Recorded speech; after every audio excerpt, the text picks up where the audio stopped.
Hello viewers, আসসালামু আলাইকুম বন্ধুরা। আশা করি সবাই ভালো আছেন। তো আমিও ভালো আছি। তো আজকে আরও একটি নতুন ভিডিও নিয়ে আসলাম। তো আজকের ভিডিওটি হলো, যারা আপনারা ব্ল্যাক হোল বাচ্চা নিতে চান অবশ্যই আমাদের কাছ থেকে নিতে পারবেন। তো ব্ল্যাক হোল হাঁসটা কিন্তু আপনার পেকিং স্টার ক্রস হয়েছে। তো এটা হচ্ছে আপনার ডিমের জন্য ভালো। এটা আপনার 3 মাস 15 দিনে কিন্তু ডিম দেয় এই হাঁসটা। তো আপনারা যদি ব্ল্যাক হোল বাচ্চা নিতে চান অবশ্যই আমাদের স্ক্রিনে দেওয়া নাম্বার আছে, ওখান থেকে যোগাযোগ করবেন। আমরা তুষ ও হারিকেন পদ্ধতিতে হাঁসের বাচ্চাটা ফোটানো থাকি, কারণ তুষ ও হারিকেন পদ্ধতিতে হাঁসের বাচ্চা ফুটাইলে খামাররা পালতে সুবিধা হয়, এত সহজে কিন্তু বাচ্চাটা মরে না। তো আপনারা যদি বাচ্চা নিতে চান অবশ্যই স্ক্রিনে দেওয়া নাম্বার আছে, ওখান থেকে যোগাযোগ করবেন।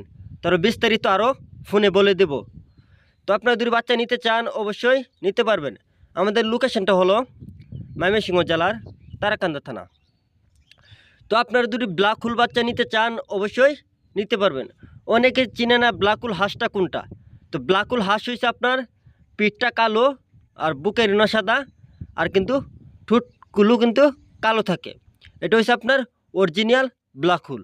তো ব্ল্যাক হোল হয়েছে আপনার পেকিং স্টারের কিন্তু ক্রস হয়েছে। এটা আপনার নতুন জাত। তো এটা হচ্ছে আপনার ডিমের জন্য অনেক ভালো। তো বন্ধুরা, আজকের ভিডিওটা এই পর্যন্তই। যদি আপনারা বাচ্চা নিতে চান অবশ্যই স্ক্রিনে দেওয়া আছে